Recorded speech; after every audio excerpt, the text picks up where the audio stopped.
Hello everyone, welcome to ANM GNM ফ্যাক্টরিতে। তোমরা নিশ্চয়ই অপেক্ষা করে বসে হবে সকাল 9টার সময় যে স্যারের ক্লাস আসলো না, কখন কমপ্লিট হবে। তো সেটার দায়িত্ব কিন্তু আমার আছে, তোমাদের টেনশন করতে হবে না। কিছু টেকনিক্যাল কারণের জন্য গতকালকে আমি ভিডিও নিয়ে আসতে পারিনি। আমার সেটা মাথায় আছে যে আগামী 20 দিনে কিভাবে আমি তোমাদের অলমোস্ট ম্যাক্সিমাম বায়োলজির সিলেবাস আর তার সাথে সাথে আমি ম্যাথ আর ইংলিশেরও কথা বলেছি, তার সাথে সাথে ফিজিক্যাল সায়েন্সেরও কথা বলেছি যে ফিজিক্যাল সায়েন্সেরও আমরা মোটামুটি কিছুটা চ্যাপ্টার কমপ্লিট করে নিব। অ্যাটলিস্ট এএনএম জিএনএমে আমি এই 20টা দিন যেভাবে পড়াবো, যেভাবে গাইড দেব, সেইভাবেই শুধু ফলো করে চলো, আর কিছু ভাবতে হবে না। 20 দিনের মধ্যে তোমাদের বায়োলজি শেষ হবে, তারপরে তার মধ্যে মিডিলে আমি ইংলিশ আর ম্যাথেরও ক্লাস করাবো। আমি করাবো না, স্যাররা করাবেন, যেটা দুটো টাইম তোমাদের বলেই দিয়েছি।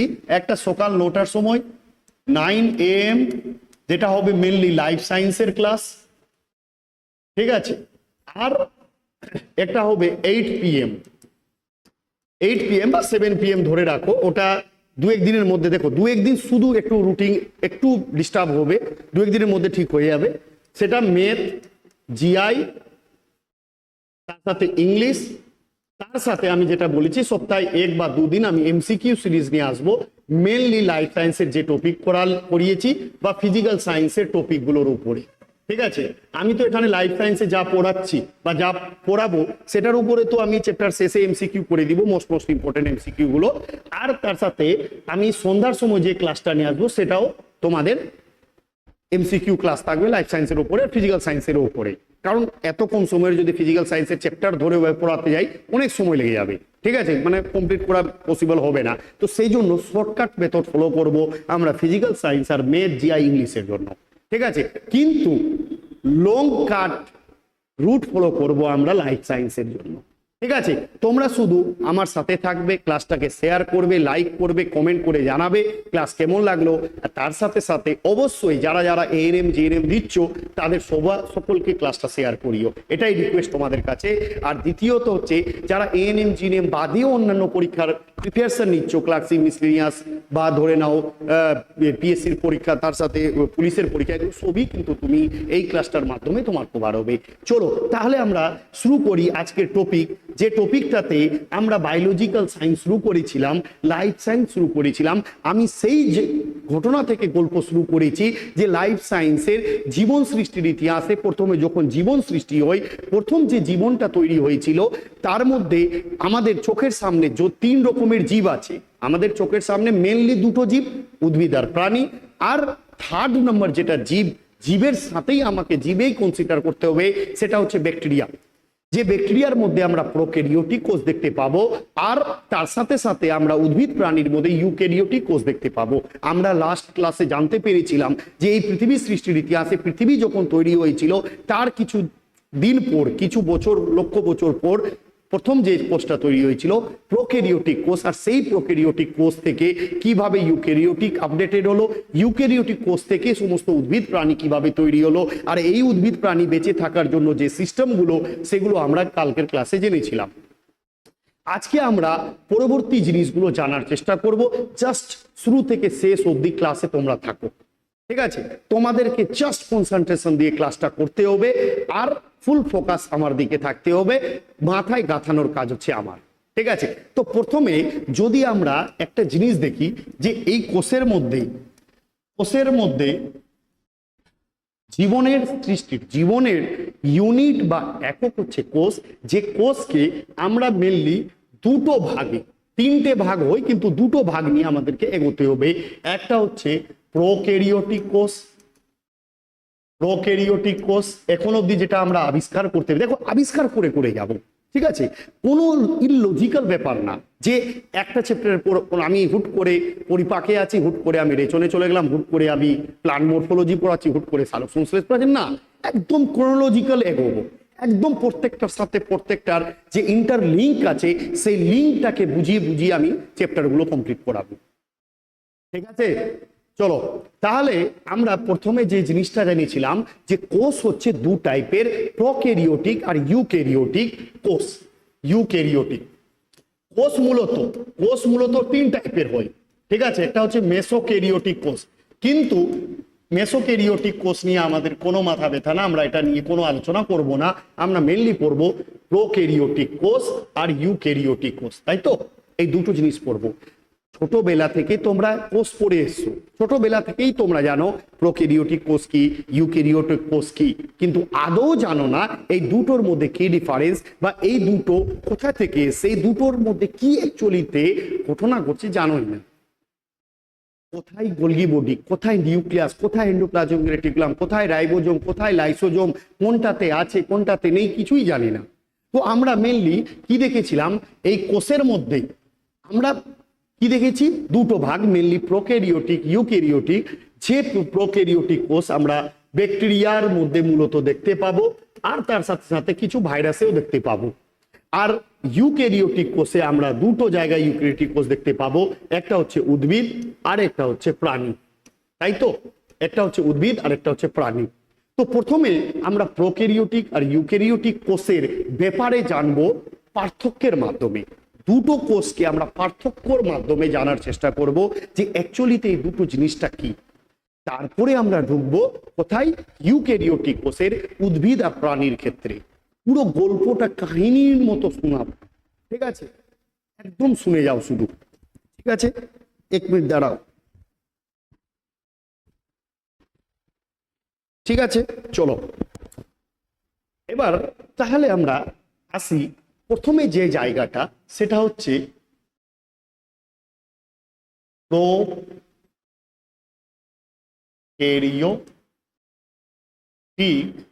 আর ইউক্যারিওটিক।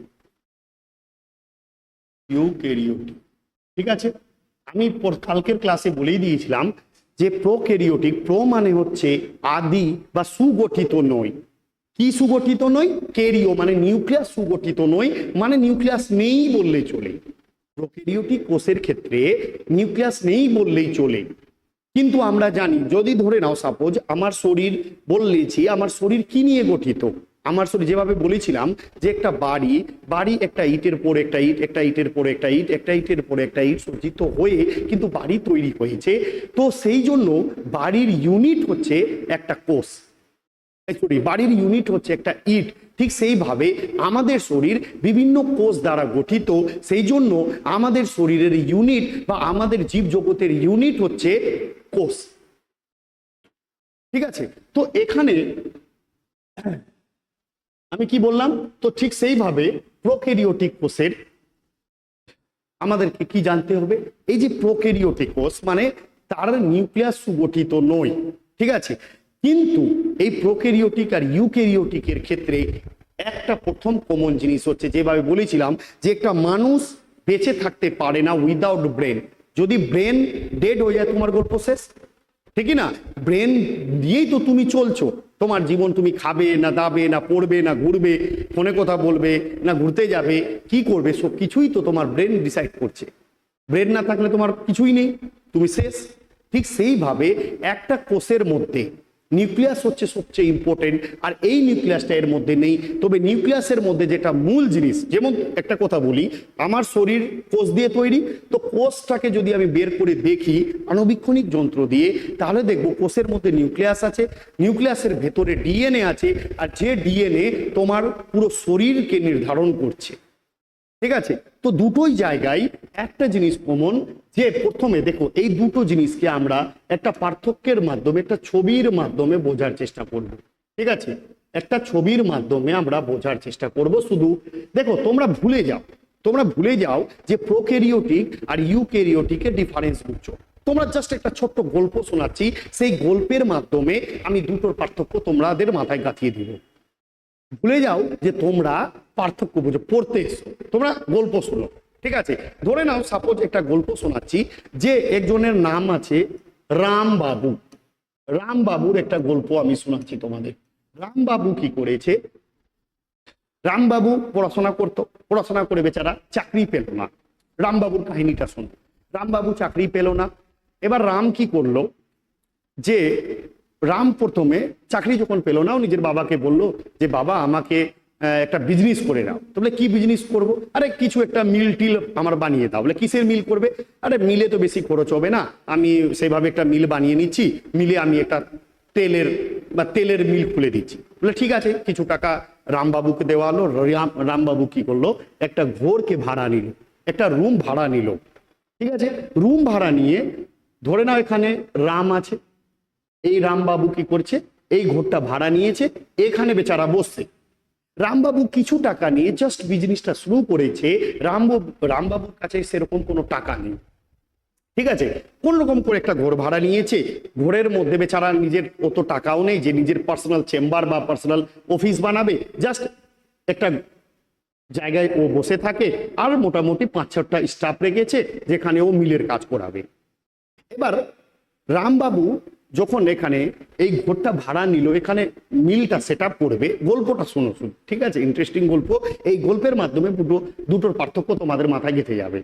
রামবাবু প্রথমে কি করলো, এখানে 5-6টা স্টাফ নিল, 5-6টা স্টাফের কাছে কাছে গিয়ে গিয়ে ও অর্ডার করছে আর কাজ করাচ্ছে, মিলের কাজ করাচ্ছে, তেল তৈরি করাচ্ছে।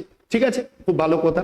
রামবাবু এবার এখানে কি করলো, যে মিল তৈরি করার জন্য প্রথমে যেটা দরকার, কি দরকার, যে এখানে ওর কারেন্ট দরকার।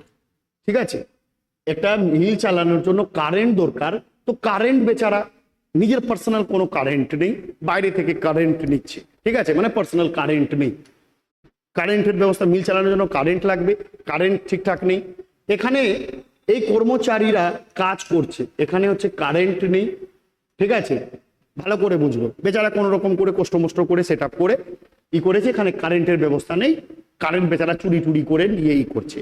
এবার এখানে যে কর্মচারীরা কাজ করছে তারা বলছে যে আমরা যে তৈরি করছি, সেই তৈরি করার জিনিসগুলোর জন্য কি দরকার, এই যে তৈরি করছে, তৈরি করার জন্য জিনিসগুলো এখানে ধরে নাও তেল তৈরি করলো, তেলগুলো তো বাইরে পাঠাতে হবে। তো তেলগুলো বাইরে পাঠানোর জন্য যে জিনিসটা, যে সিস্টেম দরকার সেটাও নেই ওর কাছে। রামবাবু বলছে ভাই তোরা তৈরি কর, তোরাই নিয়ে যাস, আমি আলাদা লোকজনকে নিয়ে আসতে পারবো না, আলাদা কোনো সিস্টেম নিয়ে আসতে পারবো না। তো তৈরি করার জন্য জিনিসগুলো যে এক জায়গা থেকে আরেক জায়গায় নিয়ে যাবে, সেই সিস্টেমও এর কাছে নেই। এবার বলছো ঠিক আছে ভাই, এগুলো নেই তো, আমরা তো এত কাজ করছি, আমাদের জন্য একটা রান্নাঘর তো এটলিস্ট করে দাও, যে আমরা রান্না করে খাবো। বলে ভাই আমার কাছে অত টাকা নেই, আমি রান্নাঘরও করে দিতে পারবো না। আচ্ছা ঠিক আছে, রান্নাঘর করবে না তো কমসে কম মাঝে মধ্যে একটু মাছ মাংস খাইয়ে দাও, আমাদেরকে একটু প্রোটিন জাতীয় খাদ্য দাও, আমরা এত কাজ করছি। বলে না না, মাছ মাংস খাওয়াতে পারবো না, তোমাদের শুধু আমি একটা ডিম, মাঝে মধ্যে একটা ডিম খাওয়াতে পারবো, আর কোনো মাছ মাংস দিতে পারবো না। ঠিক আছে, মাছ মাংস ও দিতে পারবে না, কারণ ওর কাছে তো টাকাই নেই। এবার যে জিনিসগুলো এখানে তৈরি হচ্ছে, একে তো সেই তেলগুলোকে নিয়ে বাইরে পাঠাচ্ছে এরাই যারা কর্মচারী আছে। আবার যত তেল তৈরি করার সময় যত ওয়েস্টেজ পড়ে থাকছে, সেই ওয়েস্টেজগুলোকে তো বাইরে ফেলতে লোক লাগবে। এবার এই 5-6 জন বলছে যে এই ওয়েস্টেজগুলো পড়ে আছে, এগুলো তো বাইরে ফেলার কোনো ব্যবস্থা করে দিন। বলে না না না না না, অত টাকা আমার কাছে নেই ভাই, তোমাদেরকে ফেলতে হবে। তার মানে ওয়েস্টেজ জিনিসও ফেলার কোনো জিনিস এদের কাছে নেই, কোনো রকম করে বেচারা কাজ করাচ্ছে। তো কি বললাম, এই রামবাবুর কাহিনীতে যখন ঘর ভাড়া নিল তার কাছে সেইভাবে কোনো প্রপার টাকা পয়সা ছিল না, জাস্ট একটা রুম ভাড়া নিল, এক জায়গায় বসে থাকলো, এর কোনো পার্সোনাল চেম্বারও ছিল না, 4-5 জনকে কাজে রাখলো, এখানে ওর নিজের কোনো পাওয়ার হাউস ছিল না, মানে বাইরে থেকে কোনো কারেন্টের ব্যবস্থা বাইরে থেকে নিল, নিজের ঘরে কোনো ব্যবস্থা ছিল না। তারপরে এখানে যে কর্মচারীরা কাজ করছে ওরা বলছে যে তেল তৈরি হচ্ছে সেগুলোকে তো বাইরে বিক্রি করার জন্য পাঠাতে হবে, তার জন্য লোক লাগবে। বলে না, লোক দিতে পারবো না, তোমাদেরকেই নিয়ে যেতে হবে। তো সেই ব্যবস্থাও নেই। তারপরে রান্নাঘরের ব্যবস্থা করে দিল না। তারপরে প্রোটিন একটু মাছ মাংস ডিম চেয়েছিল, সেটাও দিল না, শুধু ডিম দিয়েছে। ঠিক আছে, তার সাথে সাথে যত জিনিস তৈরি হচ্ছে তার যে ওয়েস্টেজ জিনিসগুলো, সেগুলো বাইরে ফেলার জন্য কোনো সিস্টেম নেই। এবার এইভাবে কষ্ট করে বেচারা বিজনেসটা চালালো। বিজনেস চালাতে চালাতে একটা সময় এমন আসলো, বিজনেসটা বিশাল সাকসেস হলো, এমন সাকসেস হলো, ঠিক আছে, এত সাকসেস হলো, এতদিন কোন রকম করে একটা ঘর ভাড়া নিয়েছিল যেটা টিনের বাড়ি ছিল, এবার পুরো বিল্ডিংটা চারিদিক দিয়ে ঘিরে দিল। এবার পুরো বিল্ডিংটা চারিদিক দিয়ে ঘিরে দিল, ওর কাছে এবার টাকা হয়ে গেছে। এবার যখনই টাকা হয়েছে, এতদিন বেচারার কাছে কোনো, রামবাবুর কাছে কোনো চেম্বার ছিল না, এবার রামবাবু এখানে নিজের চেম্বার বানাবে, নিজের পুরো চেম্বার বানালো। ঠিক আছে, একদম ডাবল সিকিউরিটি গার্ডের চেম্বার বানালো। ডাবল সিকিউরিটি গার্ডের এখানে চেম্বার বানালো। দেখো, কারণ এবার এর কাছে টাকা এসে গেছে, ডাবল সিকিউরিটি গার্ডের এই কেউ আসলে রামবাবুর কাছে এবার পারমিশন নিয়ে আসতে হবে। সিকিউরিটি গার্ড দাঁড়িয়ে আছে গেটে, ডাবল সিকিউরিটি গার্ড, ঢুকতে দিবে না, ঠিক আছে। তারপরে এখানে এখানে কি ছিল, এখানে কারেন্টের ব্যবস্থা ছিল না, এবার এখানে নিজের পার্সোনাল কারেন্ট হাউস করে দিল। তারপরে এখানে কিচেন রুম ছিল না, রান্না করার কিচেন রুম ছিল না, এখানে কিচেন রুমের ব্যবস্থা করে দিল। কিচেন রুমের একদম হাইফাই ব্যবস্থা। এতদিন মাছ মাংস দিত না, এবার বিরিয়ানি মাছ মাংস ছবি, বিরিয়ানি তারপরে মাছ মাংস ছবি দিতে লাগলো। তারপরে এতদিন যে 4-5 জন কাজ করতো তারাই জিনিসগুলো বাইরে গিয়ে বিক্রি করতো। এবার এরা তো তৈরি করছে, আরো 3-4 জনকে রেখেছে বাইরে জিনিসগুলো নিয়ে যাওয়ার জন্য। তো এখানে যা তৈরি হচ্ছে সেগুলোকে বাইরে নিয়ে যাওয়ার জন্য 2-3 জনকে দায়িত্ব দিয়ে দিয়েছে। তারপরে এখানে যে ওয়েস্টেজ গুলো পড়তো সেগুলোকেও বাইরে নিয়ে যাওয়ার জন্য কোনো লোক ছিল না এই সময়। কিন্তু এখন তো রামবাবুর কাছে অনেক টাকা, রামবাবু এখন কি করছে, এখানে এই জিনিসগুলোকে বাইরে নিয়ে যাওয়ার জন্য, ওয়েস্টেজ জিনিসগুলোকেও বাইরে নিয়ে যাওয়ার জন্য অনেক রকমের ব্যবস্থা রেখেছে। কত ডেভেলপ হয়েছে বেচারা এবার।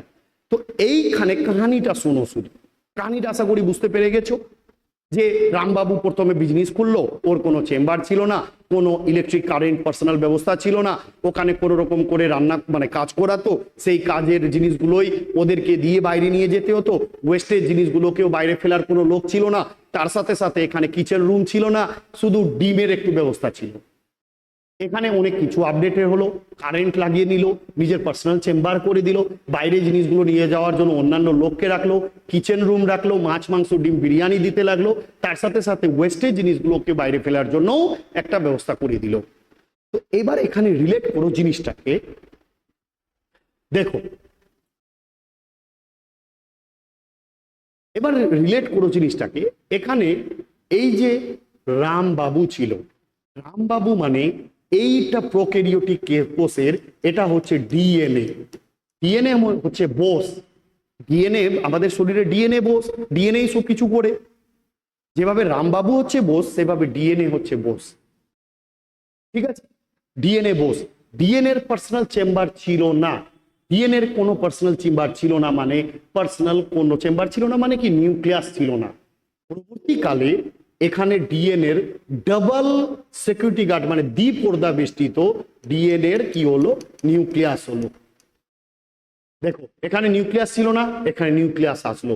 এখানে কারেন্টের ব্যবস্থা চুরি করছিল, মানে পাওয়ার হাউস মানে মাইটোকন্ড্রিয়া, মানে মাইটোকন্ড্রিয়া ছিল না। এবার এখানে power house electric current, mitochondria আছে, মাইটোকন্ড্রিয়া বা যেটাকে আমরা শক্তি ঘোর পাওয়ার হাউস বলি সেটা এবার আছে। এখানে মাছ মাংস কিছুই দিত না, শুধু ডিম দিত, মানে ডিম একটা প্রোটিন জাতীয় খাদ্য, মানে প্রোটিন সংশ্লেষ করবে কে, রাইবোজোম। রাইবোজোম এখানে শুধু রাইবোজোম ছিল কিন্তু অতটা সুগঠিত ছিল না, রাইবোজোম ছিল কিন্তু অতটা সুগঠিত ছিল না, বুঝতে পারলে। এবার এখানে জিনিসগুলো তৈরি করার পর যে নিয়ে যাওয়ার জিনিস ছিল সেগুলোকে তারাই করতো, কোনো প্রপার সিস্টেম ছিল না। তো কোষের মধ্যে যা যা জিনিস তৈরি হয় সেটা দুটোর মাধ্যমে যায়, একটা হচ্ছে এন্ডোপ্লাজমিক রেটিকুলাম আর একটা হচ্ছে গোলগি বডি। গোলগি বডি, ঠিক আছে, এন্ডোপ্লাজমিক রেটিকুলাম আর হচ্ছে গোলগি বডি, এটা এখানে ছিল না, কিন্তু এখানে এন্ডোপ্লাজমিক রেটিকুলাম আর গোলগি বডি আছে, যেগুলো শরীর থেকে জিনিসগুলোকে মানে বাইরে নিয়ে যায়, ট্রান্সফার হয়, ক্ষরণ হয়। তারপরে এখানে ওয়েস্টেজের জিনিস ছিল না, মানে ওয়েস্টেজ মানে এখানে লাইসোজোম ছিল না, লাইসোজোমের কাজ হচ্ছে ওয়েস্টেজ জিনিসগুলোকে বাইরে ফেলা, ঠিক আছে। আর এখানে ওয়েস্টেজ জিনিস আছে মানে লাইসোজোম আছে, লাইসোজোম আছে। এখানে কিচেন রুম ছিল না, কিচেন রুম মানে প্লাস্টিড, জানোই প্লাস্টিডে কোষের প্লাস্টিডে কি হয়, পাতায় প্লাস্টিডের মধ্যে ক্লোরোপ্লাস থেকে যেখানে রান্না হয়, প্লাস্টিড ছিল না, এখানে প্লাস্টিড আছে। এখানে কোথায় রান্নাঘর আছে, এখানে প্লাস্টিড আছে। তার মানে একটা কোষ, যেভাবে বলেছিলাম একটা মানুষের তৈরির জন্য চোখ দরকার, নাক মুখ কান হাত পা কিডনি ফুসফুস লাংস, তারপরে হচ্ছে পাকস্থলী ক্ষুদ্রান্ত বৃদ্ধান্ত দরকার, তারপরে একটা পরিপূর্ণ মানুষ তৈরি হবে। ঠিক সেইভাবে একটা কোষের জন্য কি দরকার, নিউক্লিয়াস দরকার, গোলগি বডি, এন্ডোপ্লাজমিক রেটিকুলাম দরকার, লাইসোজোম দরকার, রাইবোজোম দরকার, মাইটোকন্ড্রিয়া দরকার, ঠিক আছে, প্লাস্টিক দরকার, এগুলো সবকিছু মিলিয়ে তো একটা পরিপূরক কোষ হবে। আর এই প্রত্যেকটা জিনিসই তো এখানে নেই, সেই জন্য এটা হচ্ছে আদি কোষ বা প্রোক্যারিওটিক কোষ, আর বাকি এই সমস্ত জিনিসগুলো এখানে আছে বলে এটা হচ্ছে ইউক্যারিওটিক কোষ। ডিফারেন্সটা বুঝতে পারলে? শুধুমাত্র এখানে আমরা ডিএনএ পাবো যার মধ্যে নিউক্লিয়াস থাকবে না, আর এখানে শুধু রাইবোজোম আছে, বাকি কোনো কিছু নেই। আর এখানে ইউক্যারিওটিক কোষের ক্ষেত্রে বাকি সব কিছু আছে। যেমন আমি বললাম এখানে রাইবোজোম প্রোটিন সংশ্লেষ করে, ডিমের সাথে উদাহরণ দিলাম। তারপরে এখানে মাইটোকন্ড্রিয়া কোষের শক্তিঘর, ঠিক আছে। তারপরে এন্ডোপ্লাজমিক রেটিকুলাম, গোলগি বডি, এরা দুজন জিনিসগুলো ট্রান্সফার করে, এটার উদাহরণ দিলাম। ওয়েস্টেজ লাইসোজোম, এই জিনিসটা এখানে, সমস্ত জিনিসগুলো এখানে আছে। তো আশা করি প্রোক্যারিওটিক আর ইউক্যারিওটিক কোষের ডিফারেন্সটা তোমরা বুঝে নিয়েছো, তাই তো? বুঝে গেছো না? হ্যাঁ হ্যাঁ স্যার বুঝে গেছি, তাই তো। এবার আসি ইউক্যারিওটিক কোষের ব্যাপারে। যেভাবে তোমাদের আমি আগের স্লাইডে বললাম যে কোষ হচ্ছে 3 টাইপের মেনলি, যার মধ্যে দুটো প্রোক্যারিওটিক ইউক্যারিওটিকের ব্যাপারে আমরা ডিফারেন্সটা পড়লাম, এই দুটো ডিফারেন্সটা পড়লাম। এবার আমরা জানার চেষ্টা করব এই ইউক্যারিওটিক কোষের দুটো ভাগ, যার মধ্যে উদ্ভিদ আর প্রাণী আছে। তো এই উদ্ভিদ প্রাণীর কোষের ব্যাপারে জানবো। উদ্ভিদ কি নিয়ে গঠিত? কোষ নিয়ে। প্রাণী কি নিয়ে গঠিত? সেটাও কোষ নিয়ে। এই দুটো উদ্ভিদ আর প্রাণীর কোষের ব্যাপারে জানবো আমরা। প্রথমে কোষের পুরো স্ট্রাকচারটা ভালো করে জানবো, তারপরে নেক্সট স্টেপে কোষের আমরা সংখ্যা অনুসারে কি ভাগ আছে, গঠন অনুসারে, কার্য অনুসারে কি ভাগ আছে, সেগুলো লাস্টে দেখব। তো উদ্ভিদ আর প্রাণীর কোষের বৈশিষ্ট্যটা আমরা জানার চেষ্টা করব, ঠিক আছে। এটা হচ্ছে উদ্ভিদ, এটা হচ্ছে উদ্ভিদ আর এটা হচ্ছে প্রাণী। দুটোই আমরা পার্থক্যের মাধ্যমে উদ্ভিদ কোষ আর প্রাণী কোষের প্রথমে পার্থক্য। উদ্ভিদের যেটা কোষ আছে তার কি পার্থক্য, তার মধ্যে কি আছে, প্রাণীদের কোষে কি আছে, দুটোর পার্থক্যের মাধ্যমে উদ্ভিদ কোষ আর প্রাণী কোষের ব্যাপারে জানার চেষ্টা করব, ঠিক আছে। যেমন উদ্ভিদ কোষের ছবি যদি আমি আঁকি, তাহলে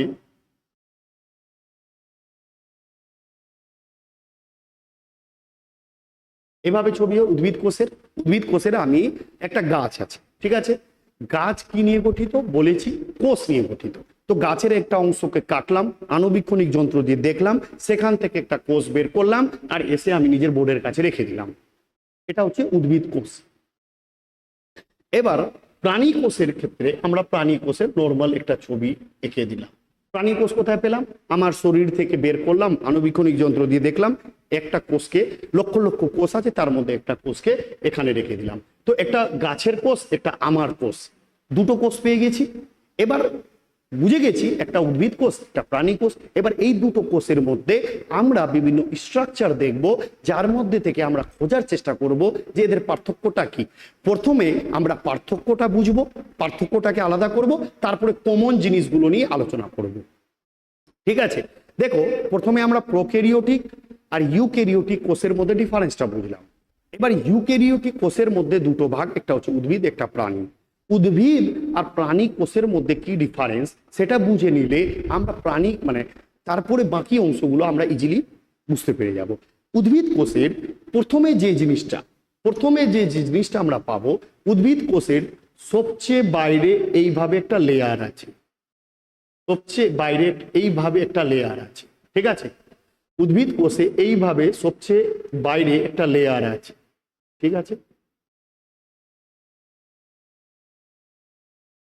উদ্ভিদ কোষে সবচেয়ে বাইরে একটা লেয়ার আছে, তার ভেতরে আরেকটা লেয়ার আছে, তার ভেতরে আরেকটা লেয়ার আছে, এই কালার দিয়ে দেখাচ্ছি। প্রাণী কোষের বাইরে একটা লেয়ার আছে, এইভাবে একটা লেয়ার আছে। তাহলে তোমরা দেখো, উদ্ভিদ কোষের সবচেয়ে বাইরের লেয়ার এটা হচ্ছে সেল ওয়াল, বা যেটাকে আমরা কোষ প্রাচীর বলবো, কোষ প্রাচীর। তারপরে ভেতরের লেয়ার, এই লেয়ারটা হচ্ছে সেল মেমব্রেন, বা যেটাকে আমরা কোষ পর্দা বলবো, ঠিক আছে। এবার দেখো, এই সেম কালারের এখানে আছে না, এর বাইরে প্রাণীদেরও বাইরে সেম কালারের আছে, এটাই হচ্ছে কি কোষ পর্দা। দেখো একদম বাচ্চাদের মতো, যেভাবে বাচ্চাদেরকে ধরে ধরে জিনিসগুলো বোঝানো হয় সেইভাবে আমি বোঝানোর চেষ্টা করছি, আরামসে ধীরে সুস্থে, কোনো তাড়াহুড়া কিছু নেই। স্যার পরীক্ষা 24 দিন পর আর তাড়াহুড়া নেই, সেটা আমার দায়িত্ব আছে, শুধু ক্লাসটা করো, ঠিক আছে, শুধু মনোযোগ সহকারে ক্লাসটা করো। তাহলে এই দুটোর মধ্যে আমরা প্রথম যে জিনিসটা পেলাম, যে উদ্ভিদ কোষের বাইরে একটা লেয়ার আছে, তার ভেতরে আরেকটা লেয়ার আছে, কিন্তু প্রাণী কোষের বাইরে একটাই লেয়ার আছে, যে লেয়ারটা হচ্ছে কোষ পর্দা। তার মানে উদ্ভিদ কোষের ক্ষেত্রে সেল ওয়াল আছে, কিন্তু প্রাণী কোষের ক্ষেত্রে সেল ওয়াল নেই। তার মানে প্রথম ডিফারেন্সটা পেলাম আমরা কিসের? কোষ প্রাচীরের। কোষ প্রাচীর আছে কার মধ্যে? উদ্ভিদ কোষে কোষ প্রাচীর আছে, কিন্তু প্রাণী কোষে কোষ প্রাচীর নেই, ঠিক আছে। উদ্ভিদ কোষের ভেতরের অংশ হচ্ছে কোষ পর্দা, প্রাণী কোষেরও বাইরের মানে উদ্ভিদ কোষের বাইরের আরেকটা লেয়ার আছে কোষ পর্দা, প্রাণী কোষের আরেকটা বাইরের লেয়ার হচ্ছে কোষ পর্দা। তো কোষ পর্দা দুটোর কমন আছে, কিন্তু আমরা এখন শুধু পার্থক্যটা দেখছি। তো প্রথম পার্থক্য হচ্ছে কোষ প্রাচীর, যেটা উদ্ভিদ কোষে আছে কিন্তু প্রাণী কোষে নেই। তারপরে আমরা কোষের ভেতরে ঢুকবো, দুটারই ভেতরে ঢোকার চেষ্টা করব, সেখানে আমরা স্ট্রাকচারগুলো জানার চেষ্টা করব। যেমন একটা এক্সাম্পল দিই, যে সাপোজ ধরে নাও এটা তোমার,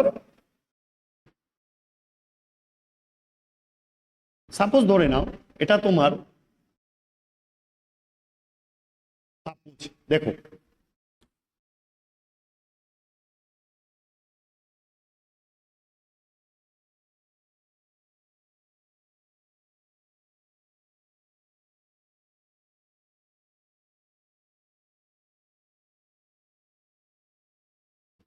দেখো ধরে নাও এটা তোমার বাড়ি, ভালো করে বোঝো, তোমার বাড়ি আছে, বাড়ির বাইরে সবচেয়ে বাইরে তুমি ইট দিয়ে একটা প্রাচীর রেখেছো, যেটা হচ্ছে কি প্রাচীর। বাড়ির বাইরে ইট দিয়ে একটা প্রাচীর রেখেছো, যেটা হচ্ছে তোমার ইট দিয়ে প্রাচীর আছে। প্রাচীর ক্রস করে তারপরে তুমি ভেতরে ঢুকবে।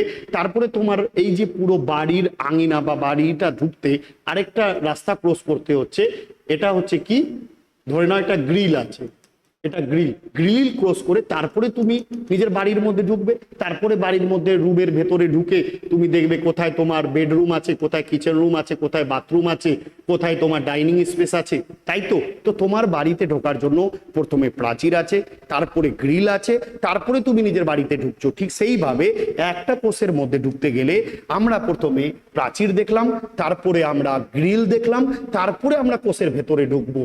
এটার ক্ষেত্রে আমরা গ্রিল দেখলাম, পর্দা দেখলাম, তার ভেতরে আমরা ভেতরে ঢুকবো। ঢুকার পরে যেই আমরা ঘরের মধ্যে ঢুকলাম, তখনই দেখছি যে এখানে দুটো জিনিস আমাদের কাছে ক্লিয়ার আছে। এই কোষের ভেতরে যখনই ঢুকলাম, এখানে আমরা দুটো জিনিসকে দেখতে পেলাম, দুটো জায়গায় দুটো জিনিসকে দেখতে পেলাম। কি জিনিস? এটা হচ্ছে নিউক্লিয়াস, এটা হচ্ছে নিউক্লিয়াস, ঠিক আছে। তারপরে স্যার এই ফাঁকা জায়গাটাকে কি বলবো? এটা যদি নিউক্লিয়াস হয় তো এই ফাঁকা জায়গাকে কি বলবো? এই ফাঁকা জায়গা হচ্ছে, এটা হচ্ছে নিউক্লিয়াস, আর এই পুরো ফাঁকা জায়গা হচ্ছে কি সাইটোপ্লাজম।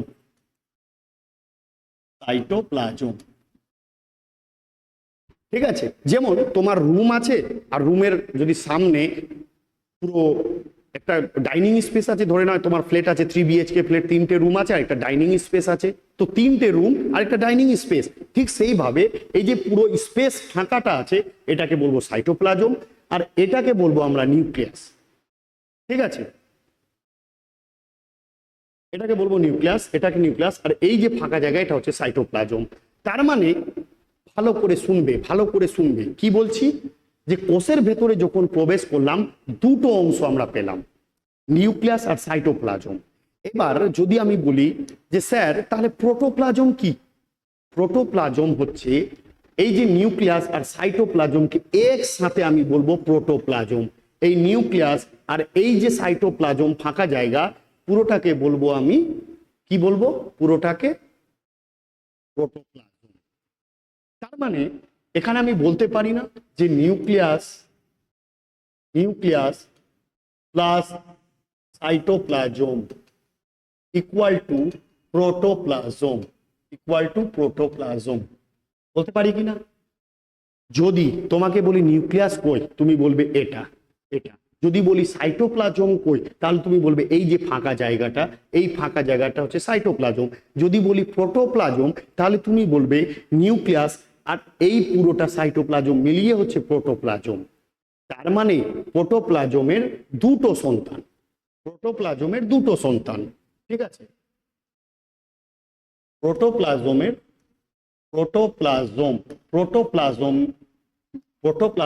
দুটো সন্তান, একটা হচ্ছে নিউক্লিয়াস,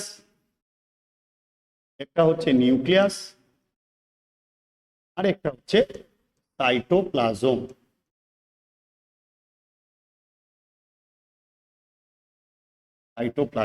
ঠিক আছে? মানে পুরো কোষের যে আঙিনাটা, তার মধ্যে দুটো জিনিস আছে, একটা নিউক্লিয়াস, একটা সাইটোপ্লাজম। এবার বেচারা নিউক্লিয়াস হচ্ছে, আমি বলেছি নিউক্লিয়াস হচ্ছে পুরো কোষের মেন গার্জেন। তোমার বাড়ির মেন গার্জেন তোমার বাবা, ঠিক না? বাড়ির গার্জেন বাবা হয়, তার উপর অনেক রেসপন্সিবিলিটি, অনেক দায়িত্ব থাকে। ঠিক সেইভাবে বাড়ির গার্জেন হচ্ছে কে? এই নিউক্লিয়াস। বাড়ির গার্জেন হচ্ছে নিউক্লিয়াস, আর এদিকে হচ্ছে বাকি জায়গা হচ্ছে সাইটোপ্লাজম। তো নিউক্লিয়াসের যখন গার্জেন আছে, তো নিউক্লিয়াসের অনেক কাজ, বেচারার সময়ই ছিল না যে বিয়ে টিয়ে করবে, তো এর কোনো বাচ্চাই নেই, শুধু নিউক্লিয়াসের একটা গঠন আছে। নিউক্লিয়াসের একটা গঠন কি? এ আছে নিউক্লিয় পর্দা, দ্বিতীয় হচ্ছে নিউক্লিয় ওলাস, আর নম্বর হচ্ছে নিউক্লিওপ্লাজম,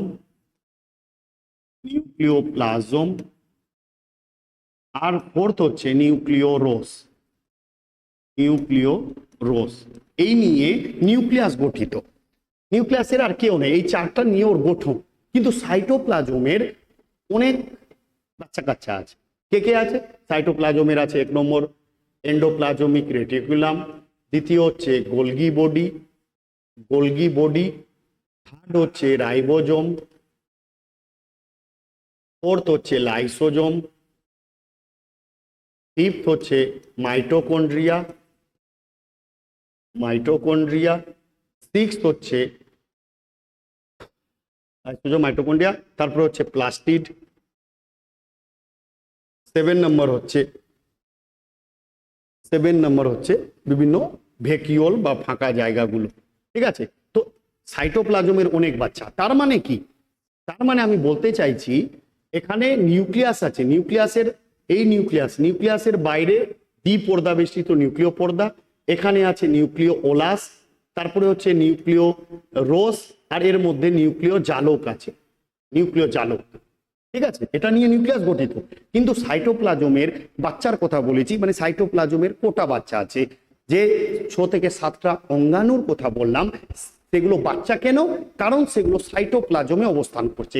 আর কোষের সাইটোপ্লাজম হচ্ছে এই জায়গাটা, এই ফাঁকা জায়গাটা, আর এখানে সমস্ত অঙ্গাণুগুলো অবস্থান করছে। কোথায় করছে, কিভাবে করছে দেখে নাও।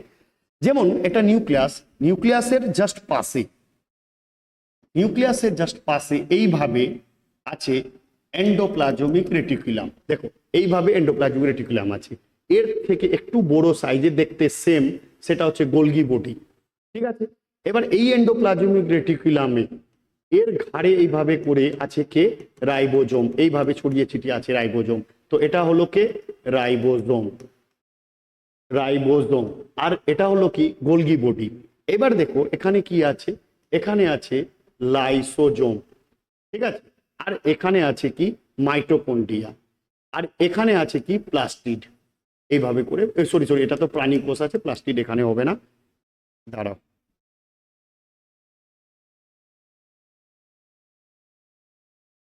ঠিক আছে? তো এবার তোমরা একটা জিনিস দেখো, ভালো করে বোঝো। তো এই স্ট্রাকচারটা আমি এখানে দেখালাম, সেম স্ট্রাকচার এখানেও আছে। প্রাণী কোষ, উদ্ভিদ কোষেও আছে, এভাবে ডাবল লেয়ার বিশিষ্ট আছে, দ্বিপর্দা বেষ্টিত নিউক্লিয় পর্দা, তারপরে নিউক্লিওলাস, নিউক্লিয় জালিকা, নিউক্লিওরোস ইত্যাদি। এরও এরকম ঘাড়ে আছে কি? এরও এরকম ঘাড়ে আছে এভাবে এন্ডোপ্লাজমিক রেটিকুলাম, তারপরে গোলগি বডি। ঠিক আছে, এর ক্ষেত্রে কিন্তু আমরা লাইসোজোম পাবো না, থাকে রেয়ার রেয়ার কেসে লাইসোজোম থাকে না। তারপরে হচ্ছে মাইটোকন্ড্রিয়া। আর উদ্ভিদ কোষে আমরা একটা এইভাবে একটা ফাঁকা জায়গা পাবো, যেটাকে আমরা বলবো গহ্বর। এইভাবে একটা ফাঁকা জায়গা পাবো, যেটা হচ্ছে গহ্বর। গহ্বর, ঠিক আছে।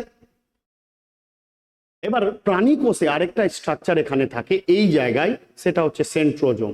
প্রাণী কোষে থাকে সেন্ট্রোজোম।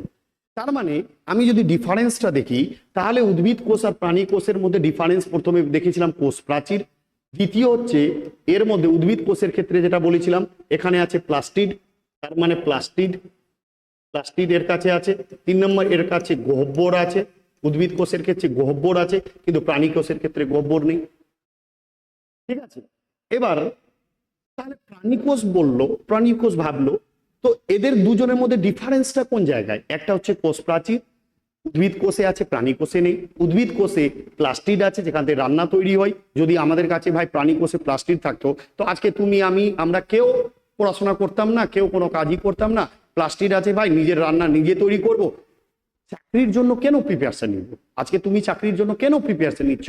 যেহেতু তোমার লাইফ এস্টাবলিশড হয়, তুমি যেন চাকরি পাও, তুমি ইনকাম করো, তোমার দুবেলা যেন খেতে পাও।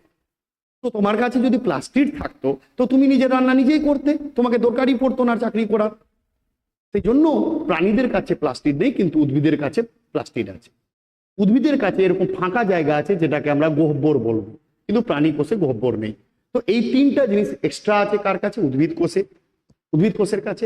এবার প্রাণী কোষ বললো উপরবালাকে, হে ভগবান করিয়ে মুঝপে কুছ কৃপয়া দান। কি কৃপয়া দান? প্রাণী কোষ বলল যে উদ্ভিদ কোষকে এত কিছু এক্সট্রা আপনি দিয়েছেন, 3টা জিনিস এক্সট্রা দিয়েছেন, আমাকেও কিছু দেন, নাহলে উদ্ভিদ কোষ সব দিন আমাকে জ্বালাবে পুড়াবে। ভগবান বললো তথাস্তু, চিন্তা করনে কা নেই, मैं हूं ना, किसका है तुमको इंतजार, मैं हूं ना। তখন বললো যে তোমাকে এমন একটা জিনিস দেব যেটা উদ্ভিদ কোষের কাছে থাকবে না, সেই জিনিসটা হচ্ছে সেন্ট্রোজোম। সেন্ট্রোজোম আর লাইসোজোম। এবার অনেক জায়গায় তোমরা দেখবে লাইসোজোম উদ্ভিদ কোষে থাকে, কিন্তু খুব রেয়ার, নায়ের বরাবর থাকে। ঠিক আছে, থাকেই না লাইসোজোম।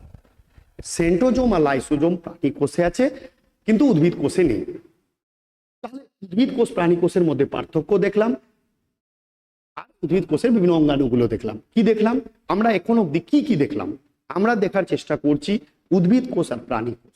উদ্ভিদ কোষ আর প্রাণী কোষের মধ্যে প্রথমে যদি স্ট্রাকচারটা দেখি, উদ্ভিদ কোষের সবচেয়ে বাইরে লেয়ার হচ্ছে কোষ প্রাচীর, আর প্রাণী কোষের সবচেয়ে বাইরে লেয়ার হচ্ছে কোষ পর্দা।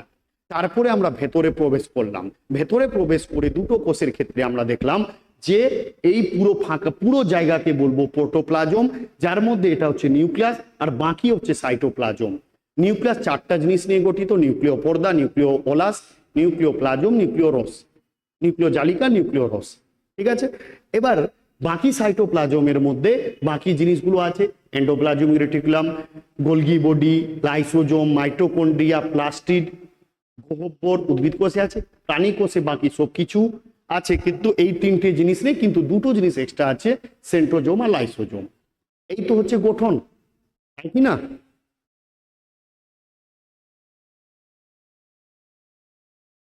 ব্যাপারটা হচ্ছে ওটাই। এবার আসি আমরা প্রত্যেকটা যতটা করে অঙ্গাণু আছে প্রত্যেকটার ব্যাপারে ইন ডিটেল জানার চেষ্টা করব।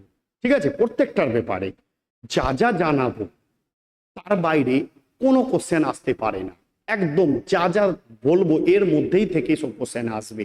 তারপরে এই চ্যাপ্টার যখন শেষ হয়ে যাবে, আমি নিয়ে আসবো প্রিভিয়াস ইয়ারে কি কি কোশ্চেন এসছে, সেগুলো তোমাদেরকে দেখাবো, তারপরে তোমরা নিজেই বলবে। তো প্রথমে এখানে আমরা যখন একটা কোষের ভেতরে প্রবেশ করতে যাব, তো প্রথম যেটা আবরণ আছে সেটা উদ্ভিদ কোষের সেল ওয়াল আছে বা কোষ প্রাচীর আছে, তারপরে আছে কোষ পর্দা বা সেল মেমব্রেন। তো প্রথমে আমরা কোষ প্রাচীরের ব্যাপারে জানবো, তারপরে কোষ পর্দার ব্যাপারে জানবো, তারপরে যে ভিতরে প্রবেশ করে নিউক্লিয়াসের ব্যাপারে জানবো, তারপরে আমরা বাকি অঙ্গাণুগুলোর ব্যাপারে জানার চেষ্টা করব। ঠিক আছে, কিন্তু এগুলো পুরো জানার জন্য আরেকটা ক্লাসের ওয়েট করতে হবে। ঠিক আছে, এগিয়ে দিনে সব কিছু জানাবো না, আরেকটা ক্লাসের ওয়েট করতে হবে, কারণ আজকে আমাকে একটু বেরোতে হবে, একটু আর্জেন্ট কাজ আছে। সেই জন্য আজকে ক্লাসটা তোমরা করে নাও। আগামীকাল পুরো কোর্স চ্যাপ্টারে 1.5-2 ঘন্টা যা সময় লাগে আমি পুরো কমপ্লিট করে দিব, ঠিক আছে? পুরো 1.5 ঘন্টা 2 ঘন্টা যা সময় লাগবে পুরো কোর্স চ্যাপ্টার আমি কমপ্লিট করে দিব। তোমাদের ক্লাস কেমন লাগলো অবশ্যই অবশ্যই কিন্তু কমেন্ট সেকশনে জানাবে, লাইক করবে, আর একটু প্লিজ বন্ধু বান্ধবীদের কাছে শেয়ার করে দাও। তোমাদের জন্য এত ক্লাস নিয়ে আসছি, এইভাবে খাটছি, একটু জাস্ট সাপোর্ট চাই, আর কিছু না, ঠিক আছে? তো কাটাপ্পা নে বাহুবলী কো কিউ মারা সেটা জানবো আমরা নেক্সট এপিসোডে, নেক্সট সেশনে। আমরা জানার চেষ্টা করব যে কোষের দুনিয়া কি আছে, কোষের গঠন কি আছে, কোষের ভেতরে এই যে জিনিসগুলো পড়লাম এগুলোর কাজ, মাইটোকন্ড্রিয়াকে শক্তিঘর কেন বলবো, রাইবোজোম প্রোটিন কেন সংশ্লেষ করে, আমরা গোলগি বডি এন্ডোপ্লাজমিক রেটিকুলামের কিভাবে কাজ আছে, লাইসোজোমকে আত্মঘাতী থলি কেন বলবো, প্রত্যেকটা জিনিসের জানার জন্য আরেকদিন আরেকটা সেশনের ওয়েট করতে হবে। ওকে, ধন্যবাদ সবাই, খুব ভালো থেকো, দেখা হচ্ছে নেক্সট এপিসোডে।